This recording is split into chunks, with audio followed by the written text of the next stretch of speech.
Hello दोस्तों, आप सभी का स्वागत है आपके अपने YouTube channel best math classes पर। तो जैसा कि हम लोग अपने इस चैनल पर सभी क्लासों की मैथ की सीरीज स्टार्ट कर रहे हैं।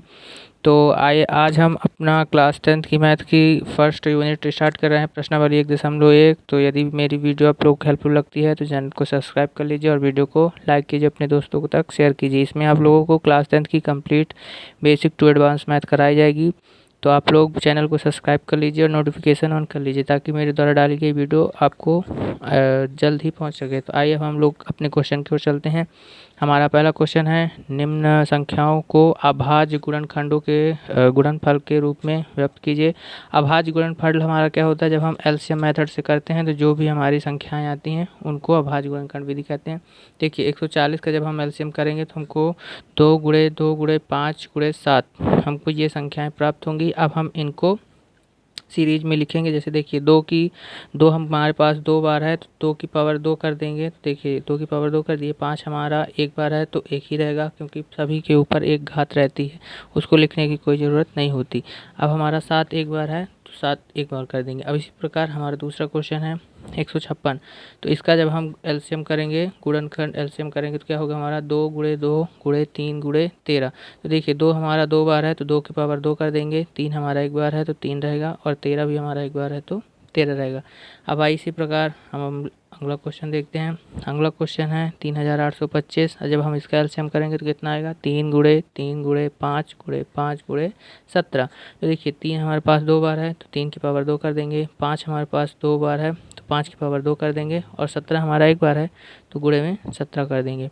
इसी प्रकार अगला क्वेश्चन है 5005। जब हम इसका एलसीएम करेंगे तो 5 × 7 × 11 × 13 आएगा। तो देखिए इसमें सब एक ही एक बार है तो इसको लिखने की आवश्यकता नहीं है।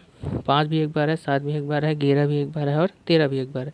इसी प्रकार हमारा अगला क्वेश्चन है 7429। जब हम इसका एलसीएम करेंगे तो 17 × 19 × 23 आएगा। तो इसका भी अब लिखने की कोई आवश्यकता नहीं है।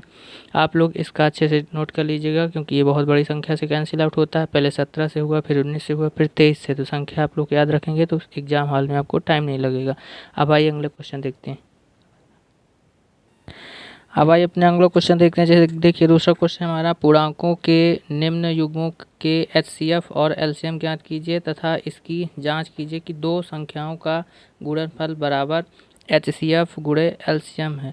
अब एचसीएफ और एलसीएम यदि आप लोग नहीं जानते तो इसी चैनल पर एचसीएफ और एलसीएम की वीडियो पड़ी हुई है, आप लोग जाके देख सकते हैं।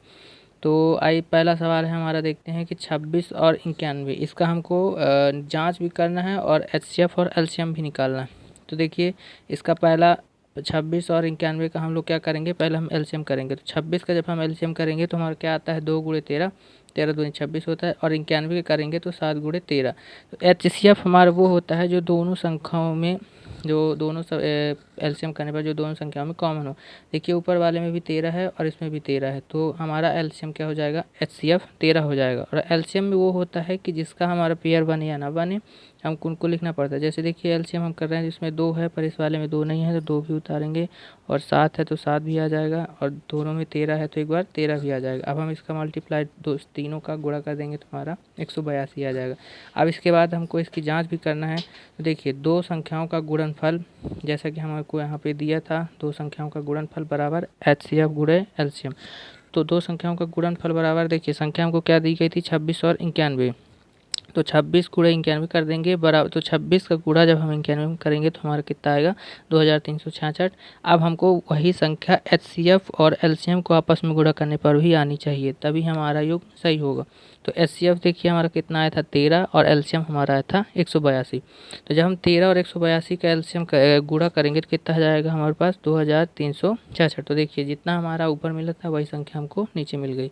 अतः इसी प्रकार दो संख्याओं का गुणनफल बराबर एचसीएफ गुणे एलसीएम, यही हमारा प्रूव्ड होता है। अब आइए अगले क्वेश्चन की ओर चलते हैं। अब देखिए हमारा दूसरा क्वेश्चन है 510 और 92। तो 510 का जैसा कि हमने वहाँ पे पहले एलसीएम किया था तो 510 का जब हम एलसीएम करेंगे तो हमारे पास क्या आएगा 2 × 3 × 5 × 17। उसी प्रकार हम 92 का कर लेंगे तो 92 का क्या आएगा 2 × 2 × 23। देखिए अब हम एचसीएफ हमारा मैंने क्या बताया था, जो दोनों में कॉमन हो, देखिए 2 और 2 आपस में मिल रहे हैं तो ये 2 हो गया। अब वहाँ पे कुछ भी संख्या आपस में नहीं मिल रही है तो इसलिए हमारा एचसीएफ 2 हो गया है। और एलसीएम अब हम क्या करेंगे, जो हमारा मिल रहा है उसको भी उतार लेंगे और जो नहीं मिल रहा उसको भी। देखिए 2 और 2 आपस में मिल रहे हैं तो ये 1 2 हमने उतार लिया। अब ये 2 बच रहा है तो इसको भी हम उतार लेंगे। फिर ये 3 यहाँ पे दिया था तो इसको भी 3 हम मल्टीप्लाई में रखेंगे। फिर ये 5 था तो ये 5 का भी गुणा करेंगे। फिर ये 17 था तो 17 और 23 था तो 23। अब इन सब का आपस में जब हम गुणा कर देंगे तो हमको मिलेगा, कितना मिलेगा, 23,460। तो इन सब का जब हमने गुणा किया तो हमको ये संख्या प्राप्त हुई। अब यही संख्या हमको दोनों के एचसीएफ और एलसीएम में भी मिलनी चाहिए और दोनों संख्याओं का आपस में गुणा करने पर भी मिलनी चाहिए। देखिए दो संख्याओं का गुणनफल बराबर, हमको संख्या क्या दी गई थी, 510 और 92। तो 510 और 92 का जब हम गुणा करते हैं तो 46,920 मिलता है। यही संख्या हमको एचसीएफ गुणे एलसीएम में भी मिलनी चाहिए। अब देखिए जैसे हमने इसका गुणा किया तो हमको मिला 46,920। अब इसी तरह एलसीएम एचसीएफ का करेंगे तो एचसीएफ हमारा मिला था 2 और एलसीएम हमारा आया था 23,460। तो 2 का गुणा जब हम 23,460 में करेंगे तो हमारा आंसर आएगा 46,920। तो देखिए ऊपर नीचे दोनों हमारा सेम सेम है। अतः इसी प्रकार दो संख्याओं का गुणनफल एचसीएफ गुणे एलसीएम होता है। अब आइए हम अगले क्वेश्चन की ओर चलते हैं। अब आइए हम अगला क्वेश्चन देखते हैं। हमारा तीसरा क्वेश्चन है, अभाज्य गुणनखंड विधि द्वारा निम्नलिखित पूर्णांकों के एलसीएम और एचसीएफ ज्ञात कीजिए। तो एलसीएम और एचसीएफ देखिए 12, 15 और 21 का। तो पहले हम इन सब का एलसीएम कर लेंगे। तो 12 का जब हमने एलसीएम किया तो 2 गुणे 2 गुणे 3 मिला, तो 2 की पावर 2, क्योंकि 2 2 बार है तो 2 की पावर 2 चढ़ा दी इंटू 3। अब 15 का करेंगे तो 15 का हमको क्या क्या संख्या मिलती है, 3 गुणे 5। 21 का करेंगे तो इसको मिलेगी 3 गुणे 7। अब देखिए एचसीएफ हमारा मैंने क्या बताया था आपको, जो तीनों में कॉमन हो। तो तीनों में देखिए एक ये 3 है, ये 3 है और ये 3 है, तो एचसीएफ हमारा 3 हो जाएगा। इसी प्रकार अब हम एलसीएम निकाल रहे हैं तो एलसीएम में कॉमन हो या ना हो हमको संख्या लेनी ही पड़ती है। तो एलसीएम हमारा क्या हो जाएगा, देखिए ये 2 है तो ये 2 आ जाएगा, ये भी 2 है तो ये 2 आ जाएगा, ये 3 आपस में मिल ही रहे थे तो ये 3 आ जाएंगे। अब ये 5 था तो ये 5 आ जाएगा, ये 7 है तो ये 7 आ जाएगा। अब जब हम 2 का गुणा 2 में करेंगे, फिर जो संख्या आएगी उसका गुणा 3 में कर देंगे, फिर जो संख्या आएगी 5 में कर देंगे, फिर उसका 7 में कर देंगे, तो हमारा टोटल आंसर आ जाएगा 420। अब आइए अगला क्वेश्चन देखते हैं।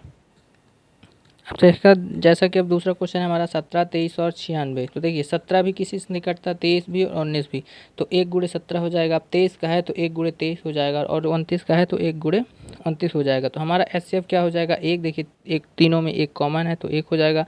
एलसीएम हमारा क्या हो जाएगा, 17 गुणे 23 गुणे 29। 17 गुणे 23 गुणे 29, जब हम इस टोटल का सभी का गुणा कर देंगे आपस में, 29 का गुणा 23 में कर देंगे, फिर जो भी संख्या आ जाएगी 17 में कर देंगे, तो हमारा आंसर आ जाएगा 11,339।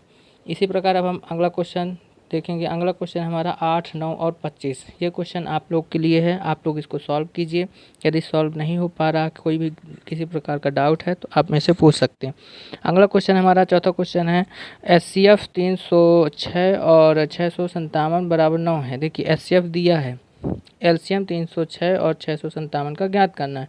तो सबसे पहले हम क्या करेंगे, सॉल्व एचसीएफ हम जो भी दिया है पहले हम उसको लिख लेंगे। तो एचसीएफ 306, 657 बराबर 9 दिया है। हम जानते हैं एलसीएम गुणे एचसीएफ बराबर दो संख्याओं का गुणनफल। ठीक है, दो संख्याओं का गुणनफल था, हमको एचसीएफ दिया था, एचसीएफ हम रख देंगे। तो इसको एलसीएम हमको निकालना था तो ये कहाँ चला जाएगा, ये गुणे में तो बटे में चला जाएगा। कोई भी संख्या जो होती है यदि वो गुणे में होती है तो उस बराबर के उस साइड जाएगी तो बटे में होगी, और बटे में होगी तो उस बराबर के उस साइड जाएगी तो गुणे में चली जाएगी। देखिए ये इसके साथ गुणे में था तो ये बटे में आ गया। तो एलसीएम बराबर दो संख्याओं का गुणनफल बटे एचसीएफ। दो संख्या हमको कौन कौन सी दी गई थी, 306 और 657, और एचसीएफ हमारा कितना था, 9। तो अब हम क्या करेंगे, इन दोनों का गुणा करके इसे डिवाइड कर देंगे तो हमारा आंसर आ जाएगा 22,338। तो हमारा इसका आंसर हो गया एचसीएफ। एलसीएम हमारा क्या आ गया, 22,338। अब आइए अगले क्वेश्चन की ओर चलते हैं। अब ये देखिए हमारा इस टॉपिक का लास्ट क्वेश्चन है, इंपॉर्टेंट क्वेश्चन, पेपर में पूछा जाता है एमपी बोर्ड के क्वेश्चन में। तो यदि वीडियो मेरी हेल्पफुल लगती है तो चैनल को लाइक कर दीजिए, चैनल को सब्सक्राइब कर दीजिए और वीडियो को लाइक कर दीजिए, दोस्तों तक शेयर भी कर दीजिए। आइए अगला क्वेश्चन देखते हैं। व्याख्या कीजिए कि 7 गुणे 11 गुणे 13 प्लस 13 और 7 गुणे 6 गुणे 5 गुणे 4 गुणे 3 गुणे 2 गुणे 1 प्लस 5 का भाज्य संख्या है, क्यों। देखिए इसको सॉल्व करते हैं, दी गई संख्या, हमारी संख्या क्या दी गई थी, 7 11 13 गुणे प्लस 13। तो 7 गुणे 11 गुणे 13 गुणे प्लस 13। अब देखिए इन दोनों में कॉमन क्या है, 13 है, तो 13 हम कॉमन बाहर निकाल लेंगे। हमारे पास बचेगा क्या, 7 गुणे 11 प्लस 1, क्योंकि 13 हमने बाहर निकाली थी तो 1 बचेगा। अब इसको सॉल्व करेंगे तो 11 का गुणा जब हम 7 में कर देंगे तो 11 से 77 होता है, प्लस 1 तो 77 और 1 कितना हो जाएगा, 78। तो 13 गुणे 78। तो देखिए 13 गुणे 78 जो एक भाज्य संख्या है। एवं इसी प्रकार अब हमारा अगला क्वेश्चन जो दिया गया था उसी में क्या दिया गया था, 7 गुणे 6 गुणे 5 गुणे 4 गुणे 3 गुणे 2 गुणे 1 गुणे प्लस 5। अब देखिए इसमें से 5 कॉमन है, जो भी प्लस की उस साइड रहेगा वो कॉमन होता है, आप देख लीजिए। तो इसको हम कॉमन निकालेंगे तो क्या हो जाएगा, 5 कॉमन निकाल देंगे, बाकी जो बचेगा उसको लिख लेंगे। तो 7 बचा तो 7 गुणे 6 गुणे 4 गुणे 3 गुणे 2 गुणे 1 प्लस 1। अब देखिए इन सब का जब हम आपस में गुणा करेंगे यहाँ तक तो कितना हमारा आ जाएगा, 1008। 1008 में हम प्लस 1 जोड़ भी देंगे तो हमारा कितना हो जाएगा, 1009। तो 5 का गुणा जब हम 1009 में करेंगे जो भी संख्या आएगी वो हमारी भाज्य होगी, जो एक भाज्य संख्या है। तो जैसा कि जो हमारी संख्या आई थी जो एक भाज्य संख्या है, अतः नीचे हम थोड़ा सा नीचे लिख देंगे, अतः दी गई दोनों संख्या भाज्य संख्याएं हैं।